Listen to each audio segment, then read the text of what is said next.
Hi, hello, welcome. How are you? Happy Monday, everyone. This is From A to B, presented to you by Awesemo.com. I'm Andrew. I got Ben over there. We are going to talk sports with you. A little bit of NFL and slight PGA weekend in review. And we'll get into tonight's Showdown slate. Did you sports this weekend, Ben? How'd it go? So much sports. It was an awesome weekend. Breeders' Cup, which I'm sure you don't care about, but huge horse racing. College football, LSU, Alabama. We had the NFL. There was some good basketball. College basketball starts tomorrow. We got all sorts of things going on. You got a haircut, looking fresh. I did. Thanks. Shouts to Curtis Studio 55. Good stuff. Way to rep. What's that promo code? You can go there, Clippers, 10% off. Anyway, yeah, no, it was I didn't catch much of the golf. I guess we'll start there and just breeze through that. Then we'll do NFL because Bryson is incredible. The guy is just an absolute monster. He's winning tournament after tournament right now. And I was, when we're playing cut events, you know where you stand somewhat after Friday. I lost my main teams on the number -2 did not get in. Playing from behind, it was a struggle, finished uneventfully. Struggling when you don't have the 6 of 6 to compete, you lose, and that's where I was. I was happy that Finau did not play well. Not gonna lie, first time we've seen that in a while. And what about you? I mean, you certainly had a better outlook than I did going into the weekend. Yeah, I wasn't dead. I mean, Burgoon missing really hurt me, but I was way over on Bryson. So it looked okay. I had actually ended up getting kind of crushed. Like I started off I had a reasonable outcome. Like it looked like I was gonna sort of break even with a chance to do better. I had in the 555, I had a 5 of 6 with Bryson, so that was certainly live to cash. Didn't end up getting there because a bunch of other dudes went backwards, and just just a lot of the guys I was on. Like Sunday was just a weird one. I was pretty much looking like a break even, and then kind of slid down a bit. Kuchar was just a disaster. I had tons of him, and he gained like 5 strokes tee to green and lost 5.5 putting. Like he just every 8-footer, this brick. Yeah, it was. I mean, there was a tee time somewhat stark difference between the waves, which that is something we always have to deal with, even when there is no weather. Sometimes that just happens.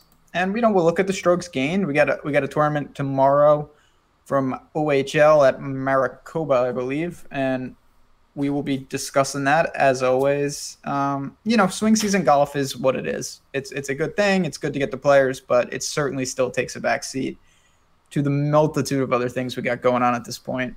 Yeah, definitely. We'll have a show tomorrow talking about all this stuff. We got to figure out. We got some potential logistical stuff to work out, but we will have something for your entertainment about golf with Tim and us. Cool. Yeah. Again, great job, Bryson. Well done, sir. That guy's awesome. So good. Yep. It really is. Even close. Then we got, all right. Yesterday was, it's quite a slate. Yeah.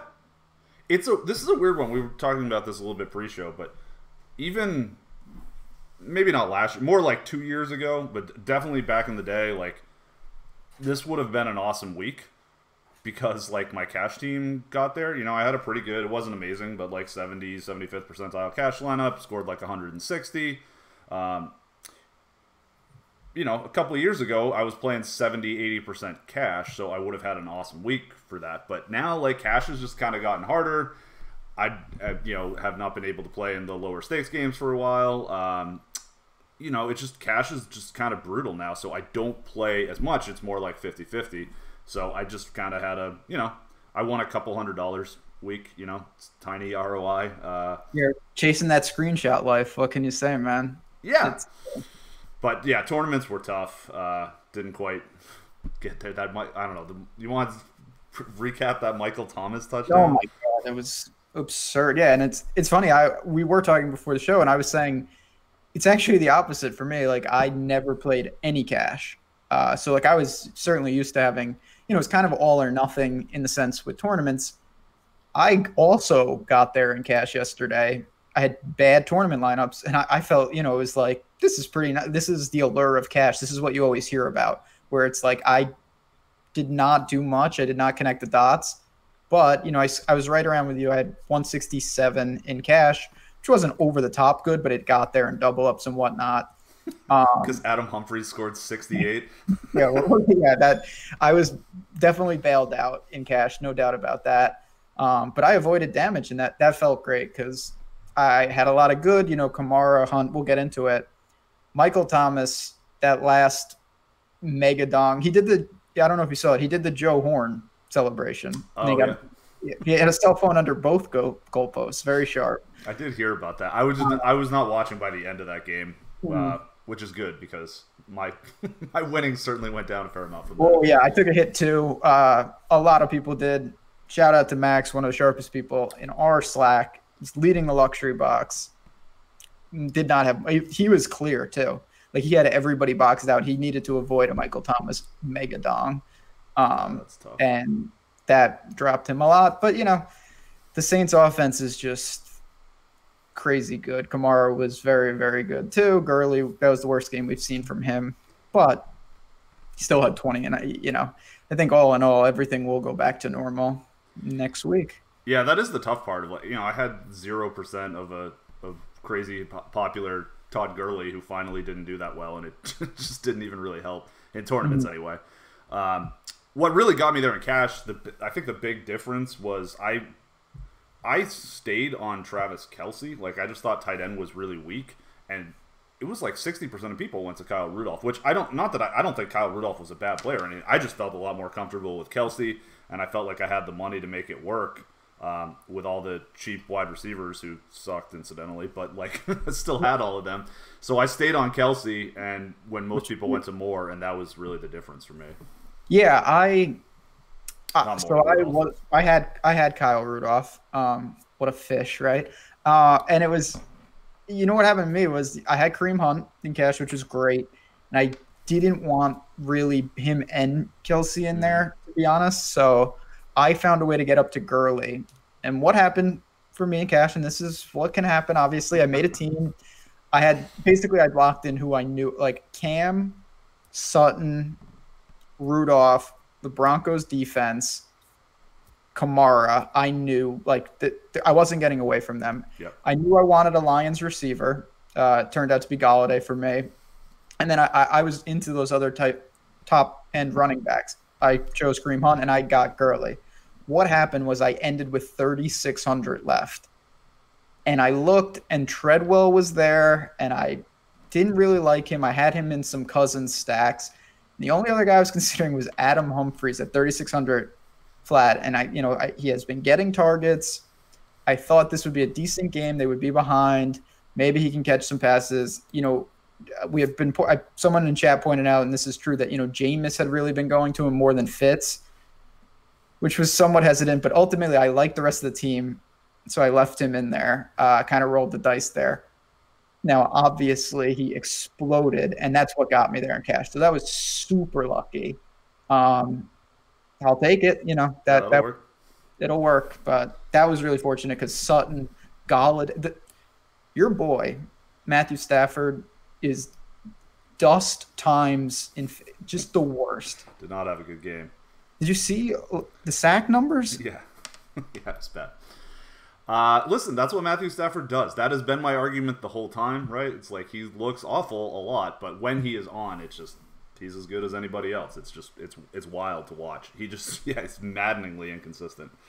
You can't just double-digit sacks can't be a thing. That can't be a thing ever. No. And he missed Galladay on a not wide open, but a clear touchdown. You just got to get that. He was running free. Yeah, it's brutal. Yeah, to go back to the Hunt and Kelce thing, I had both of them in cash because I was comfortable. I just like the spot. But then I kind of did what you were saying in cash in tournaments where I didn't really have them together anywhere. Mm-hmm. So that was a problem. I found myself too, and I still like this idea. I like this process. It got me some good teams. It got me some good ownership levels. But I did a fair amount of playing only one of those 7K running backs that we liked, basically Hunt and Kamara. I had a ton of Kamara, fair amount of hunt. But I dropped down quite a bit to Jordan Howard, who was like uneventful, had 2 touchdowns, so that bailed him out. And then Isaiah Crowell, who actually ran pretty well, but Sam Darnold just buried the guy, never gave him a chance. I played a ton of Crowell just because the Dolphins are really bad run defense. I thought the Jets would be able to hang there, and that's really what sunk me. Just getting the only 7 points from him was pretty brutal. But this Darnold stinks. Yeah, I mean, Darnold was atrocious. They get the Bills this week, and we're going to talk about this. Obviously, Friday we do a full show. Elijah McGuire is coming. His week is hopefully it's this week. He's going to be a part of that offense. Got involved yesterday, not to the fullest extent, but I did see some tweet from somebody. I'm sorry for not remembering who, but somebody said something about I think he was out on 55% of the snaps yesterday. Yeah, he got more snaps than I thought he would. Got a handful of carries, I think like 5 or 6. Saw some targets. So we will see about that. Yes, this is correct. Chat says Adam Humphries needs to be hump daddy. I agree with that. Just what a boss for me. Did you have any Jeff Huerman? That guy, yeah, exploded. I could see getting there. I ultimately didn't. I got him on the afternoon slate, which that's a little easier, of course. But, when you think of Demaryius Thomas, everyone rolled to Sutton. It made sense that, maybe the tight end could have gotten involved. I wish I looked at it a little closer, to be honest. I played a little bit of Hireman. No, I didn't play any on the main slate. So for me, it was all Kelsey, Njoku, O.J. Howard, or Ben Watson. Nope. You did not like Kyle Rudolph. No, I didn't. Oh. Kyle Rudolph's not a very good player. He's just a big touchdown catcher, and I was trying to avoid the couple touchdown catches. I don't know. Fair. I just thought with Diggs out, he would really see a boost. Spoiler alert, he didn't. He did not. No, interesting. O.J. Howard, quality. Guy's good. Yeah. He just, I had him in weird... OJ was in like Fitzpatrick stacks, which I obviously played Mike Evans with, and Mike Evans got all his targets vultured by your boy Hump Daddy. Yeah, he did. Anthony Hooks pulled in 500 on the Gurley fade. I like that. Good job. It was, it was a week. I honestly, and again, these are high variance things, DFS in general. I really liked my player pool yesterday. It was good. It was solid. Just didn't similar to what you were saying, there was a lot of things that I had, and then I only make 25 teams in NFL. I didn't have guys together. So I had a lot of Kareem Hunt, I had a lot of Christian McCaffrey. I did not have one Christian McCaffrey Kareem Hunt lineup. Yep. And it was like there were things like that where the right plays, the Humphreys lineup, not with some of the Saints Rams permutations, and I just whiffed completely on defense, which was disappointing. You were all over the Bears defense. Very nice call. You said that last week. I should have jumped on. I stuck with the Broncos, the Redskins, who were absolutely atrocious, and missed out on the Vikings, the Dolphins, and the Bears. Yeah, I did like the Bears defense. And I mean, obviously it's Nathan Peterman, but they were more expensive, and I thought that was going to drive their ownership down a little bit. It didn't really. At higher stakes, they were only 12-13%, which I think that's too low, but they were 20ish in the millie, so that was the deterrent for me. We had talked about that last week, and I thought they were going to be a little more popular than you did. Yeah. And still, I should have gotten a little more leverage than I had. I had a tiny sliver, and it was just, I will say it was ridiculous. The Bills do enough garbage on their own. The first touchdown is just a backup tight end fumbled the ball, and they picked it up for a touchdown, and then Peterman started throwing, and it was over. Yeah, Peterman. Oh man, Poor guy. The Bills beat. Granted that was Josh Allen, but the Bills beating the Vikings by 5 touchdowns in Minnesota as 17-point dogs. That's the craziest outcome of a game in years, right? That's just decades. I'm not joking, decades. Because it's not that they won.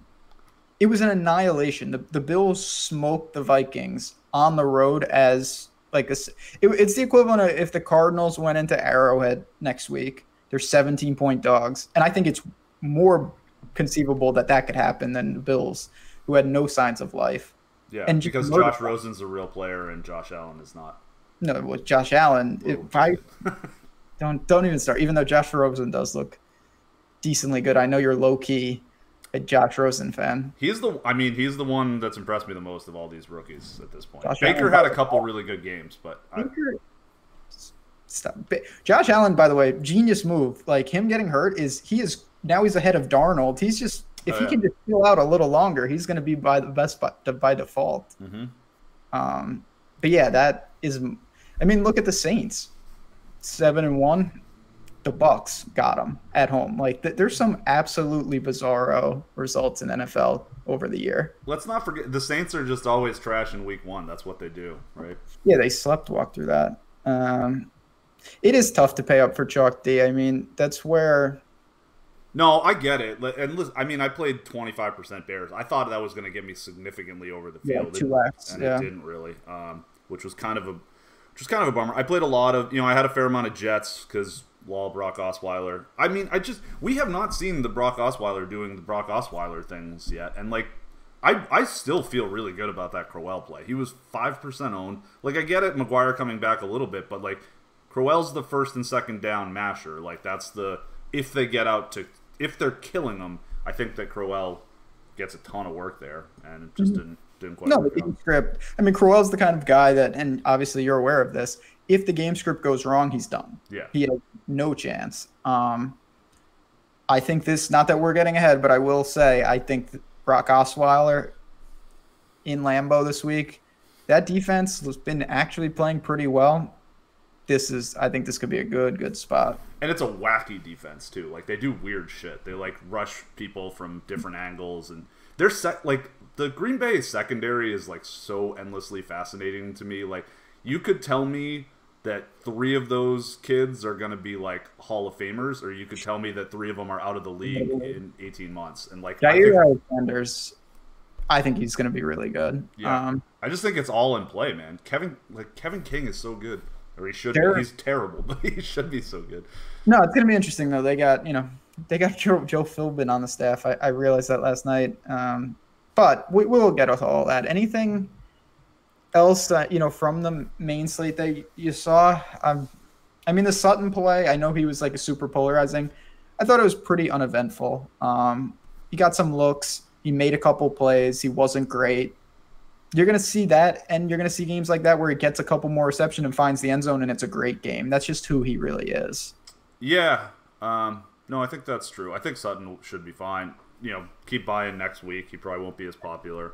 He'll probably be a little more expensive, too. The thing that kind of... I played too much DJ Moore. That was like the one mistake I feel like I made where I just bit that chalk. He was not projecting well. Like, he was not popping in optimals. I didn't think he was like necessarily a great play, but I didn't play him. Yeah, I did, and I wish I hadn't because it was not the greatest play. But no, and he's a guy that I don't know. I have a good, and we say this in golf. We say this with things. You just sometimes have a good pulse. Carolina is a team I really have a good pulse on. And DJ Moore, he's going to be part of that offense. The problem is they just have so many guys, and it all goes through Cam. Obviously, they got McCaffrey and Olsen. Well, it all goes through Cam except for yesterday. Curtis Samuel, who's okay, sure. Just like did you see that reverse touchdown? Yeah. It's like a 10-second play. Anyway, the 4 touchdowns without Cam having any was like I don't know if that's ever happened before. No, one of the guys who scored, I've literally never heard of. It was like, okay, this is not a real person. But yeah, it wasn't that I thought it was this is an easy fade. I was just more comfortable going up to someone like Galladay or just taking Sutton or Treadwell or even Humphreys. Like that didn't present the opportunity to get DJ Moore. And I knew he was going to be somewhat popular. Yeah. No, he was quite popular. Part of why I ended up doing a lot of that dropping down to running back stuff was to try and get up to some of the premium wide receivers who all looked like they were going to be pretty low owned.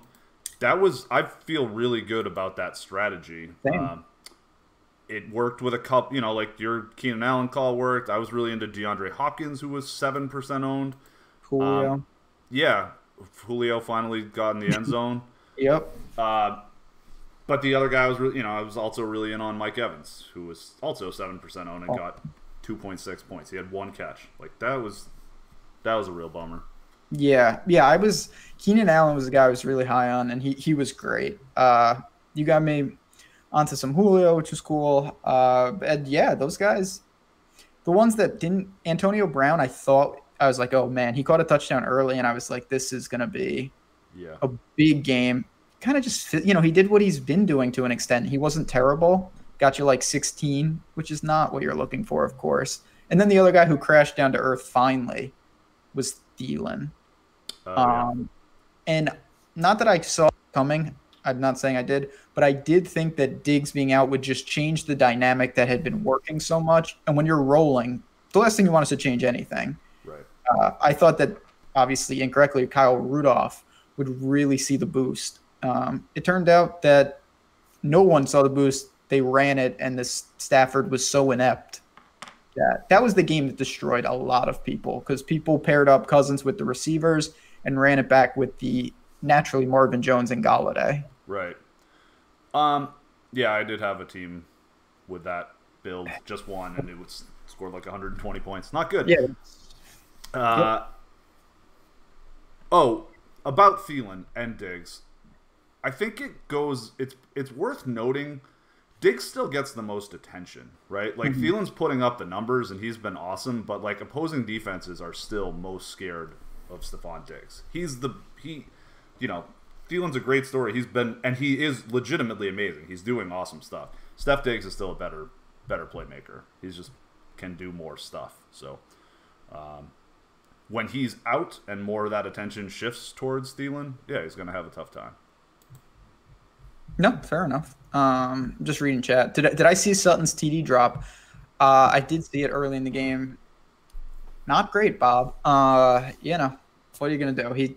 That's like I said, he's got to convert touchdowns. That's where you're gonna get from him. He's a big play receiver, not a burner per se, but he's a big guy. He's a good target down there.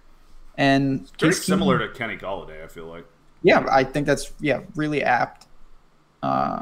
We're not talking, but did you see your boy AJ Green's a little banged up? Yeah, he's gonna be out for a while. Yeah, that's a bummer. I do like AJ Green. We'll see what that does. Do you know what happened with Demaryius Thomas? Because I actually played a fair amount of him, on that same wavelength, and he was 3% owned at 4,500. Like that guy's he's like Demaryius Thomas is like pretty close to Julio size for a big and fast guy, but 3 targets and 3 catches like right off the bat, and then just was gone from. It was weird. I'm not saying this is what happened, but it honestly felt like they were just like, here's what we're going to do. We're going to script 5 plays for you, and then you're not going to be involved because you don't know the playbook. Like he came out, literally, he had 2 or 3 catches for like 50 yards. Mm-hmm. And then the only other times I saw him was when he was causing false starts because he didn't know where he was supposed to go. That happened twice late in the game. And, he's going to get acclimated, and when Kiki comes back, that's going to be a nice treat. Obviously, you're not – Will Fuller is Will Fuller. You're not replacing that. It's but I just didn't think he was ready. I think that's – I don't – here's a segue for you. Amari Cooper tonight is going to be wildly popular, of course, the shiny new toy. It remains to be seen how much he's really going to be acclimated in terms of this offense. Yeah. I guess, an offense like Dallas that has like, what, 7 plays in the playbook anyway, it's probably not that hard. That's a fair point. But no, I think what happened, it was just Demaryius. I think most people banked on him. That happened really quick too. Like that was an absurdly quick turnaround in terms of being on the field and playing. Yeah, Amari's had a little more time. Yeah. Like, a couple more days. We'll see how that goes. Does that, do you want to get into Showdown tonight? I think we're gonna. Yeah, we've talked something. We are gonna get into Showdown. Chat. Couple things. One, we appreciate you watching. If you can hit the like button, it is always appreciated. Does us a huge favor. And 2, if you have any Showdown questions for tonight, drop them in there. Happy to answer. Yes. Shitty game. Titans, Cowboys, -5 in Jerry World. I don't know. Yeah. What We if probably shouldn't have gone to this so fast. Now we're looking at like close to half an hour trying to. I immediately regret this decision. Yeah, it's. I mean, the big story, obviously, Amari Cooper is wearing the star. I. It's one of those guys. He's got a thing that people love to hate him, but people love to play him. And if he has a big game tonight, off the charts, the hype is going to be, oh my God, he's going to have a huge year. And I don't know how dynamic this offense is going to be. If he can keep them honest, maybe it'll open it up for other guys. We talked about that with Josh Gordon when he first got to New England. I could see it being more of that. Just roll some attention there, open up the box for Zeke, Cole Beasley, Gallup, and the gang. Yeah, I mean, I think that's what you kind of got to do. People will respect him, so they'll follow him down the field. And yeah, maybe it opens up a bit of the underneath stuff. I think Beasley is a pretty nice play tonight because you're right. There should be a fair amount of underneath throws opening up. He's had a ton of targets lately. I'm kind of with you. I like Beasley, and I think it's worth rolling the dice with Michael Gallup, who he was the guy who was surging in that offense. He had been playing well, and now everyone, like I said, is preoccupied with Amari Cooper, who, of course, talent-wise, it's not comparable. But it's not unreasonable to think Amari draws primary coverage, and now Gallup is, a little secondary. It could get some looks. And this is Showdown we're talking about. Obviously, it's all about building that story, and this is quite an ugly tale to tell. Yeah, it's trash book. Like, don't read this to your children at night. It's just terrible. Yeah, this should be a Thursday game. I second that. Very good comment in chat. This is on the Raiders-Niners-esque garbage. Yeah, I don't understand how this ever got, because like the Monday night games are set at the beginning of the year, so they are what they are. But like, who thinks it's a good idea to? I mean, I guess it's because the Cowboys are the Cowboys, and but why the Titans? Like, of all the games the Cowboys play, I mean, there was a fair amount of thought that this is finally the year the Titans break out. I was buying it a little bit. Just they install the Andy Reid coaching tree people. They got Vrabel in there. They got the new offense. Mariota's got a lot of physical tools. What? That guy sucks. What's the deal with him? It's not unfairly labeled, people. Mariota? He's bad. I love that guy. I know. So explain this to me. What's his problem? Well, he's not great at football. That's really where it starts. The Tua from Alabama has taken over the Hawaiian quarterback power rankings, I think, right now. I don't know what it is, and maybe you can know this, actually. This is right in your wheelhouse. Mariota's, and correct me if I'm wrong, he's not that fast. Is that right? No, he's really fast. Okay, he's really fast. So then I don't understand, because I knew it was one of those two. Why do they not? I knew he was either really fast or really not fast. Why don't they utilize his speed then? I don't know. He's struggled with hamstring injuries like his whole career. It might be to do with that. It really seems like because obviously in college he was fast, but you don't know right. Correct me if I'm wrong. Baker, not as fast as it seems. Yeah, Baker and Mahomes are just kind of like 4'8", 40 guys. Like they can get chased down by fast defensive ends. Like Mariota's outrunning all of them. And that's what I'm saying. I really wish they would make that offense more dynamic and get him in space. Yeah, he has been injury plagued, no doubt. But like at Oregon, he was amazingly good. I know it's college, but my God, was he good. I'm just a little bit surprised they haven't had any success doing, because like you've seen even Mitch Trubisky have some like amazing games where they just like, it's like, here's the play, you've got your RPO, like this is what you do, this is your first option. If that's not then again, and it all blurs, but was it not last year where they went and won a playoff game? The Titans, maybe. Chiefs. No. The game where Mariota scored off his own pass. Yeah. That was last year, wasn't it? Yeah, I think it was, which is insane to think about. Right, because I was making what the hell was the joke? Because that was like when Shohei Ohtani had first signed, and I made some joke about Mariota and I think it was Mario Ohtani. It was corny, but hey, he's a wide receiver and anyway. I see what you did there. Jokes okay. Are dumb. I wasn't even with you, but now I realize what you were going for there. Yeah, and they still fired their whole coaching staff, right? Times are tough. What can I say? Anyway, so yeah, there's a couple things to talk about in the game. One is I think Dallas tight end is going to be a buzz thing. Swain not playing. I don't know if it's confirmed, but he's doubtful, and I think he's out at this point. We're going to assume he is for the show. Confirm. Obviously, as it gets closer to lock, you got Rico Gathers, someone named Jarwin, and someone named Schultz. I bet that's where people go in terms of the, on Showdown, you can get a cheapie for like $400. Those are going to be guys that people are going to sprinkle in. I get it. Rico Gathers probably going to be the most popular. He's generated some buzz in the preseason. Former college basketball player. Oh, you don't say. Yeah, you know how it goes. I don't think I've ever seen Rico Gathers make a catch, but I've heard him talked about how he played college basketball like in every single Cowboys game. That's what happens. Like that's the sign, and that's why that guy's going to be artificially owned, because it's like, oh, I know Rico Gathers. That's the guy from Baylor. Blake Jarwin. That's he's $600, and then Dalton Schultz is $200. Obviously I don't know these guys at all. It's just a matter of who's going to even get the snaps. I would think it would be the order they're priced in terms of first crack at it. And then it's going to be a matter of how necessary is it to take a pure punt? What are you paying up for? Yeah. I am interested to see how often the Cowboys run 21, like 2 wide receivers, 2 tight end sets. Zeke's obviously going to be the guy. There's a situation Saquon style. I would bet he's 75% owned, like 50% in the captain spot. Yeah, I think that's probably true. Yeah, Dallas runs less 3 wide receiver sets than it's not that. They're kind of league average-ish. Do you think that changes with Amari?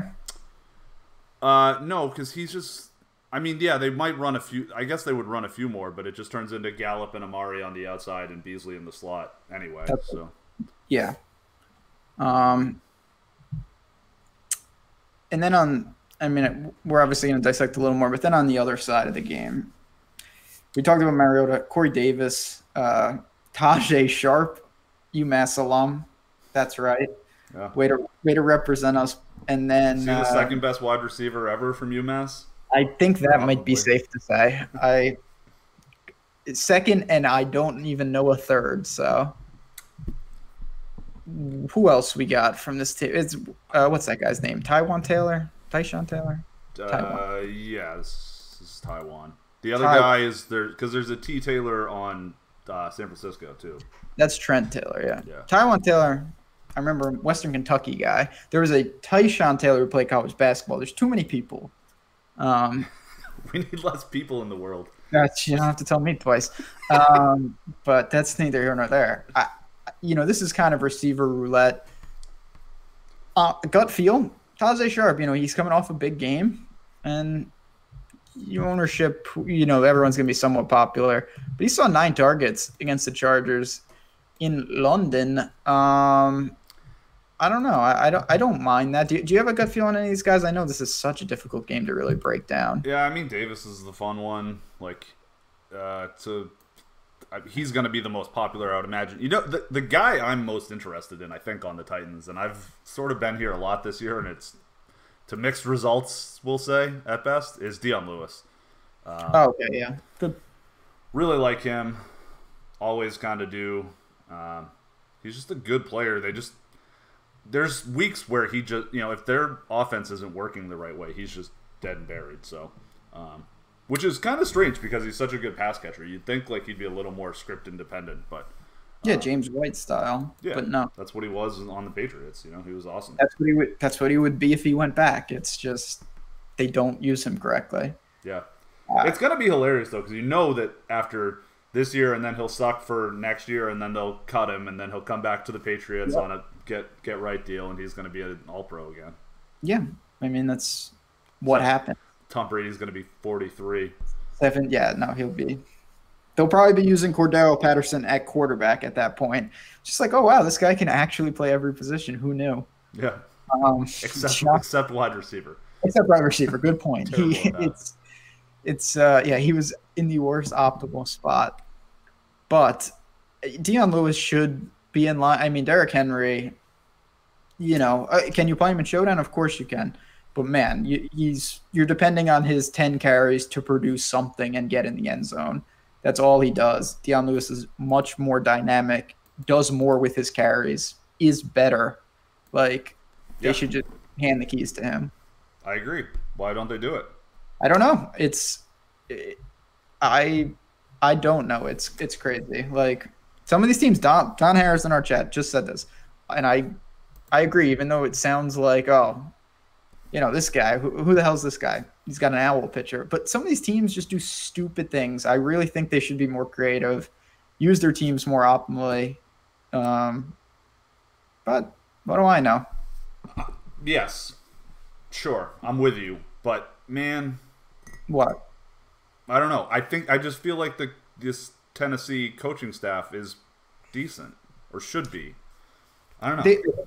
I don't really have it's more, I think they just have so many teams I feel like have a blueprint or a style, and like, this is what we're going to do. It's like, that's not a thing. Like, you got to adapt. I know it's fine to have some type of thought of what you want to be, but some of these teams, they get personnel that doesn't fit. And then it's like, oh, we're just going to utilize this the way we want. And it's like, no, you should morph your offense to fit your playmakers. Yeah, I agree. I'm just saying, like, you would think that is the goal. That is the goal of the whole Andy Reid coaching tree, right? That's what you do, and they're not doing it that well. Yeah, it's not like Jeff Fisher or Gruden are coaching, where they have no idea what they're doing. Or Ken Wisenhunt, or who was the guy that has been there the last few years? Was it him? Was it Wisenhunt? I always get him and Haley and whatever. Yeah, the exotic Smash Mouth guy. Mike Mularkey, wasn't that somebody? Yeah, Mike Muschamp.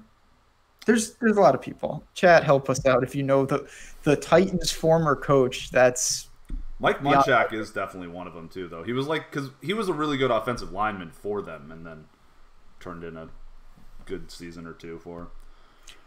Yeah, it's been bad. If Trent Richardson and Eddie Lacy had a baby, it would be Derrick Henry. Nice, Michael. It's not inaccurate. I know they're all Alabama, not all of them, but Lacy, Henry, Marking, they're all Alabama running backs. They just have a lot of them. Anyway, this does feel like a slate.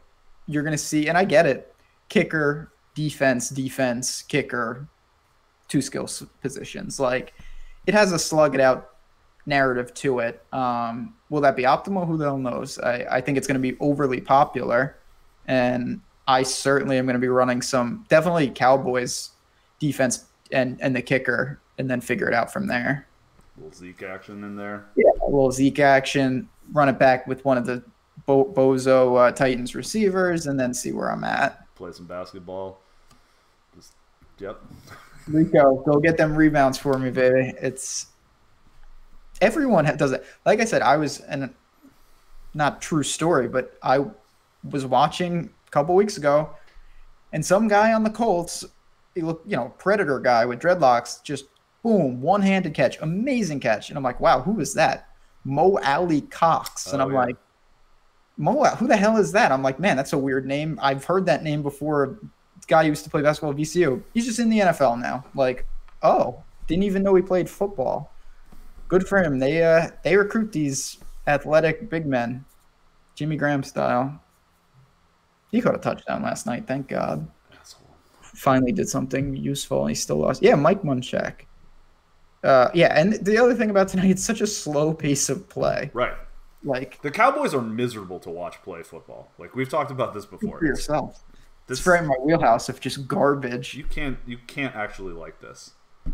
I mean, these teams are not as interesting. Like, I prefer Cardinals. Like, I'll put it like this. Bills, Jets, I'm actually looking forward to. That's going to be awesome. Seems like Cardinals 49ers I could get into. Cardinals Broncos was like a good time. This is trash. This is awful. Like, I have no desire to see this at all. No, I don't think I'm going. I mean, I'm not going to. I will be basketball. Maybe I'll be doing something fun tonight. I'll be reading about Montana State and the rest of the Big Sky for college basketball. Okay. Doing a little deep dive tonight. season starts. Maybe watch a little Bodyguard. You heard about this show? What the hell is that? It stars Rob Stark. He's like Rob Stark. I'm like, who the hell is that? Okay, yeah, continue. He's like an intelligence guy, former military. He's like a bodyguard for some interior secretary in the UK. It's like a spy thing. It's totally up my alley. I've heard it's pretty good. I saw the first episode. It was pretty cool. Sounds like a rejected Man on Fire movie. But it's a television show. What channel? Netflix. Okay, that's got a chance. It's not like the shows that you see, like, in between the commercials on, like, when it's CBS for football. It's just like, man, this show has no chance. No, it's not. Well, it is network because it was on the BBC. It's like the most popular show ever in Britain, apparently. But okay. I don't know. I really enjoy spy shit and like crime fiction, and it's sort of my wheelhouse. So probably gonna enjoy it. All right. Do Cole Beasley captain question? I could see that. I wouldn't be stunned.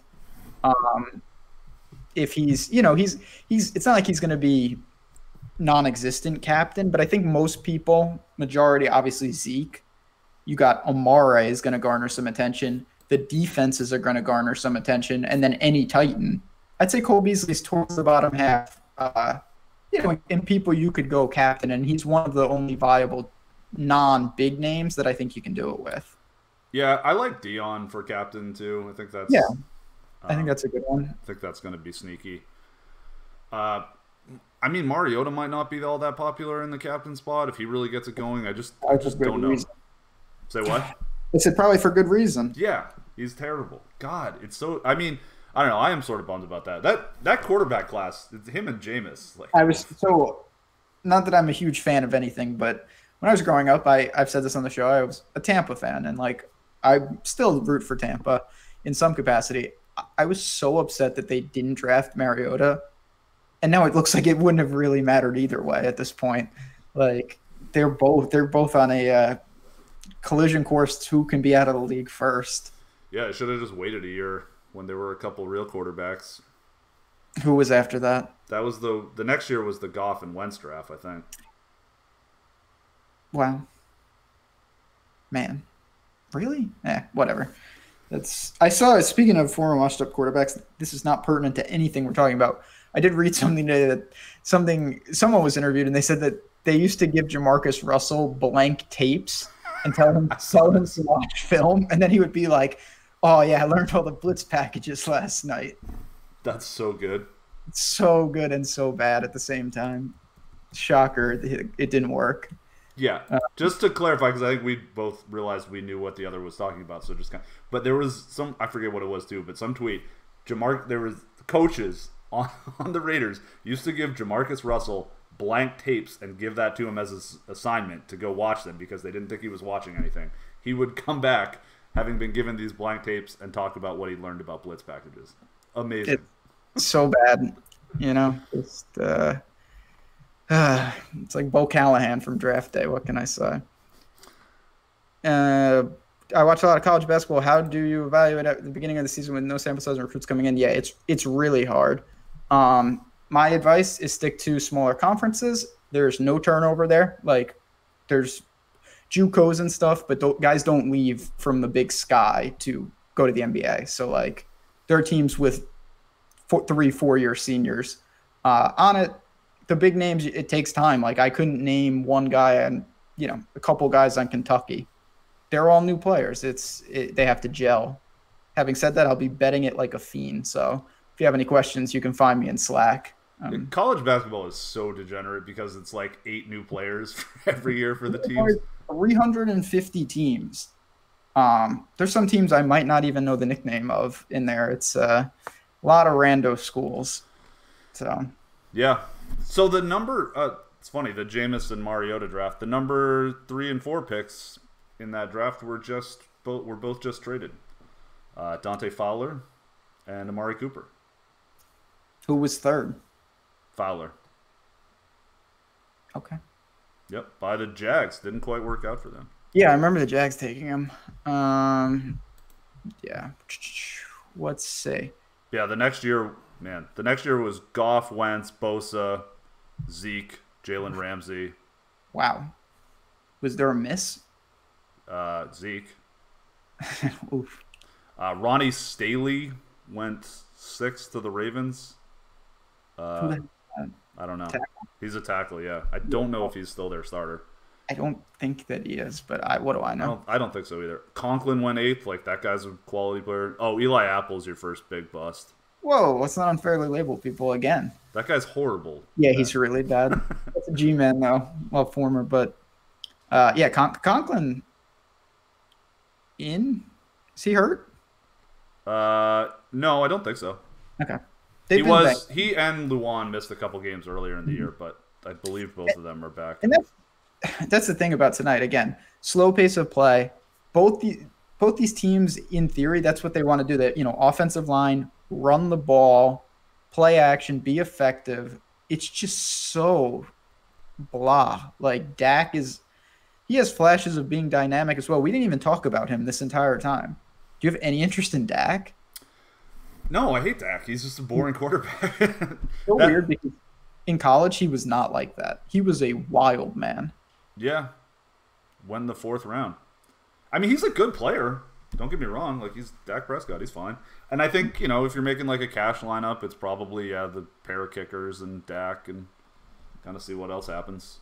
That's usually, if you're playing Showdown Cash, which I never really thought of, but a good friend of ours does often. So it is like, just play as many quarterbacks and kickers as you can in cash, because those are the good floors.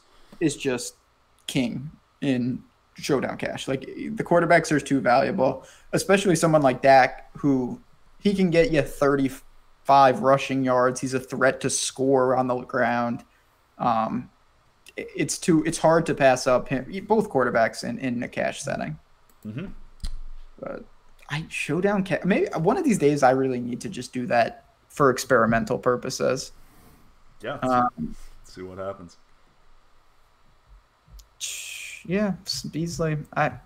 This is one people are going to be playing. Obviously, Showdown never dies. No, it's the America's hottest sensation. People love this shit. It's like the Voice. Yeah, that's what it's like. It's the voice of DFS. People, it's not a loss until you lose tonight, and then it's a loss. Yeah, you really got to cap your week off. You still got one more chance to hit the nuts this week. I did good in Showdown last night. Oh yeah, nice. I mean, good in the sense I ended plus off like 10 lineups, won like a couple $100. It's very difficult to I don't know. Yeah, Showdown's a nightmare, because you can have like really good.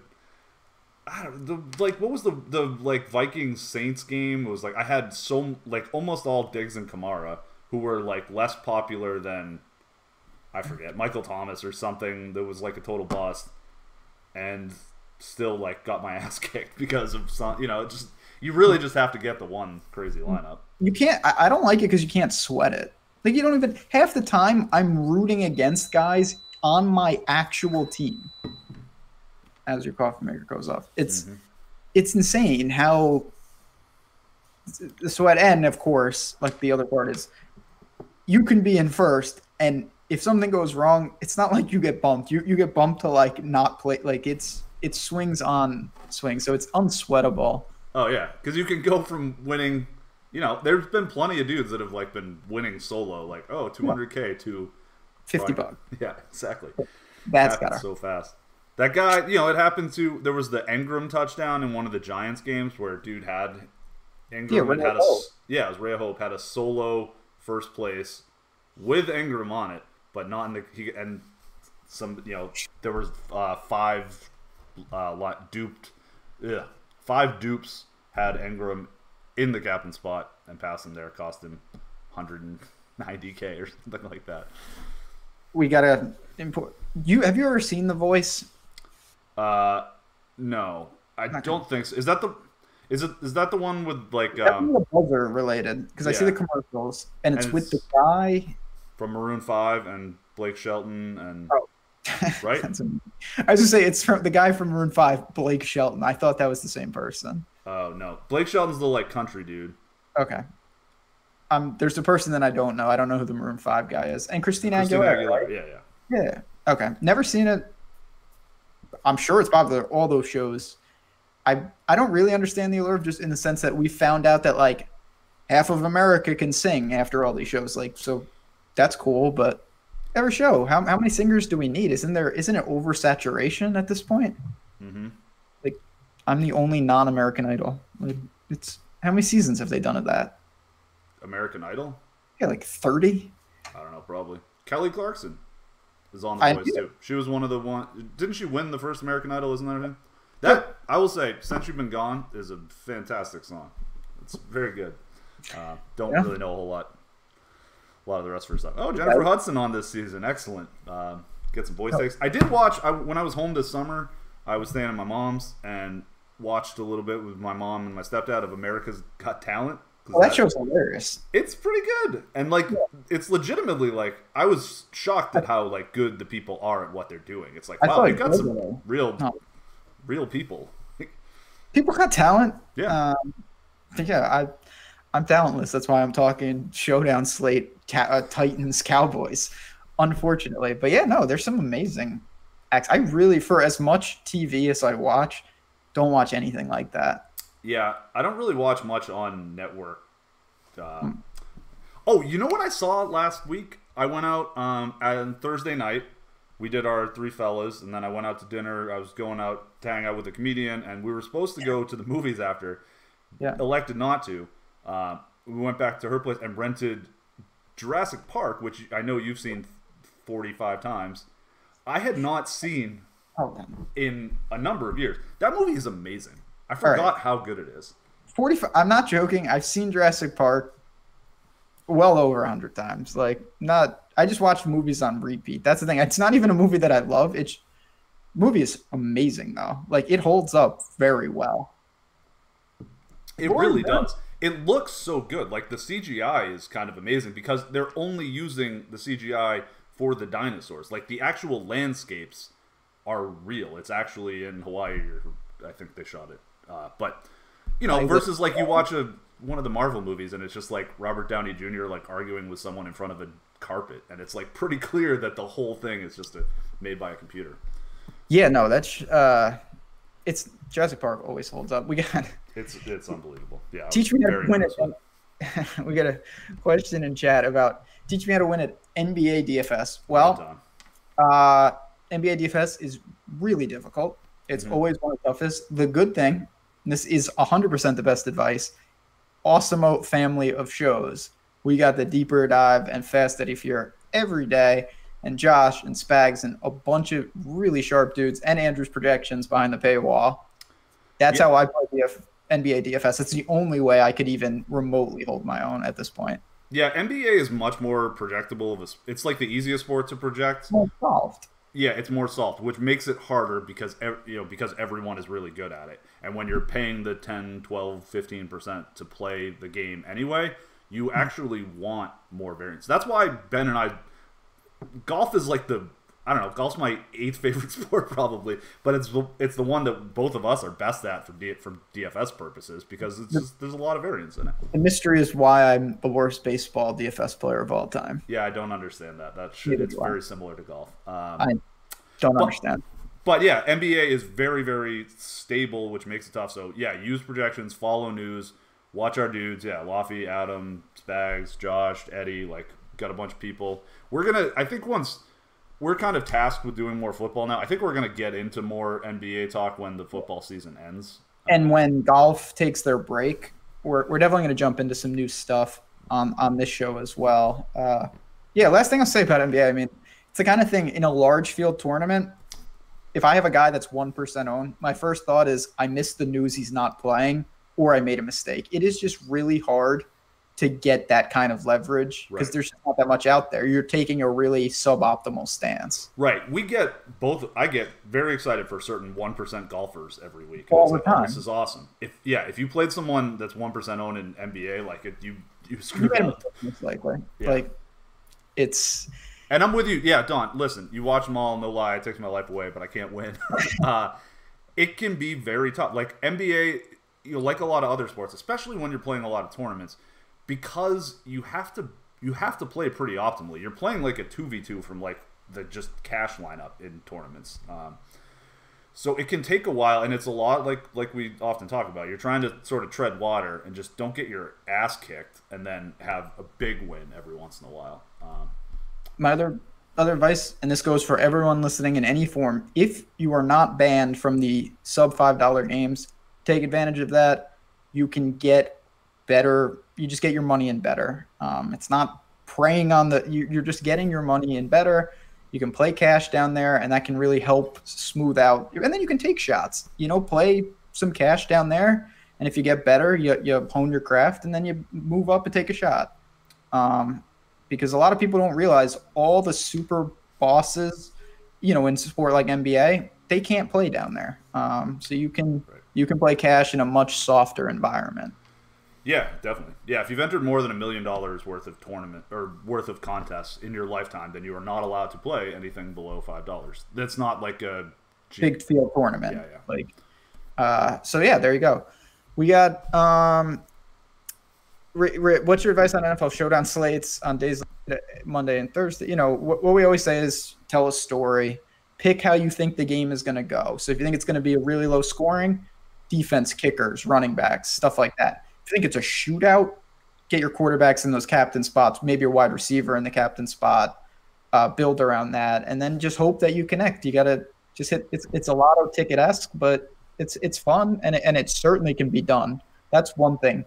Between Awesemo and Drewby, a lot of people we know personally have crushed Showdown. It's not like it can't happen. Mm-hmm. I may never win it, but all the people around me, you're definitely due because that's just in your wheelhouse. I've had some good ones. I did really well in NBA Showdown last playoffs, but it's a little different. That was pre-captain spot, so it was a little easier to figure out. But yeah, I'll get there. I've had the second and third best lineups in these Showdowns before, and it's like this year, and that's been not for very much money. It happens. A couple more before we head out. This is a good question. Don't tread on me. Somewhat new to this. Don't understand the difference between cash and tournament lineups. So easiest thing in tournaments, you're playing obviously more people. So you want to be more cognizant of ownership, and you're trying to really get a score that's either going to be honestly first or last in a nutshell. You're going for a bigger top heavy prize. In a cash setting, that's more of double ups, playing one person in a head to head. Your goal is to just keep it steady. You want to have a 65th percentile lineup every time. That'll get it done. Whereas tournaments, you'd rather be in the bottom 1% for weeks and then hit the 99th percentile lineup once. It's more about volatility. Yep, absolutely. Yeah, because tournaments, all your min caching is not gonna go well in tournaments, which is that, and that's really tough. That's the big issue in NBA. It's like you've got to ride the chalk, but do it in a sort of creative way, which makes it a little tougher. Don, good, interesting pointer. Like, I think this is worth discussing. He just says that, Fast Eddie just mesmerizes me because he gives so much info off the top of his head, and then you're kind of locked up. That's important to recognize for yourself. Like, if there are certain ways that you process information better, and Eddie just knows a ton about basketball, so he's just kind of constantly like putting stuff out there. I find, I don't know, I've always really liked the way that Adam approaches NBA. So Ship My Money, I think, is a good guy to listen to for some plays. But yeah, you got to understand what works for you. So not everyone. We say that all the time. Like, everyone is great. There's a ton of really useful information out, but you're not like the way I approach lineups. If you're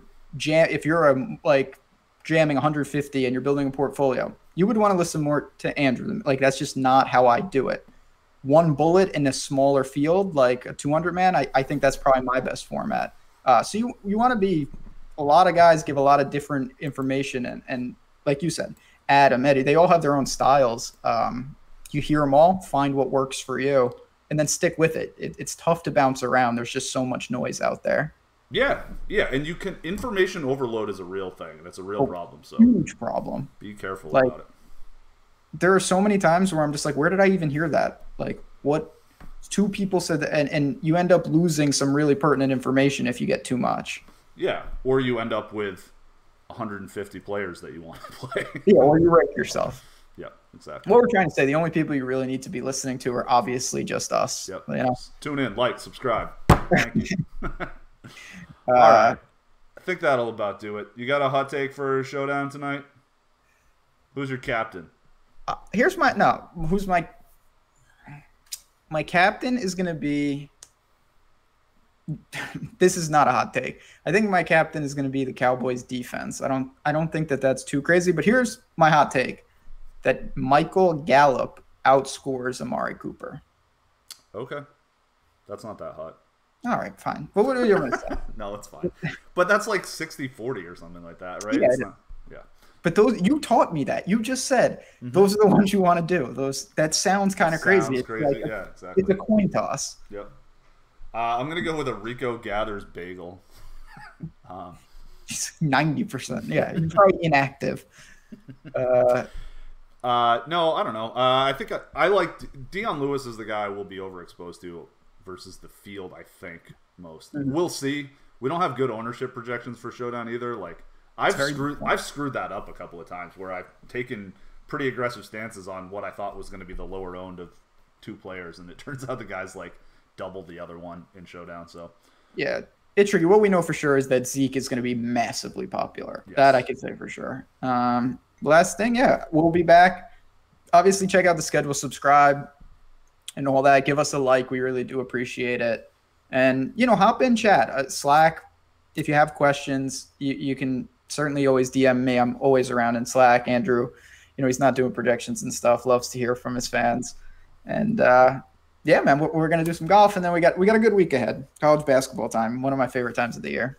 All right. Sounds like a plan. All right, thanks, everyone, for listening, and we will catch you all tomorrow.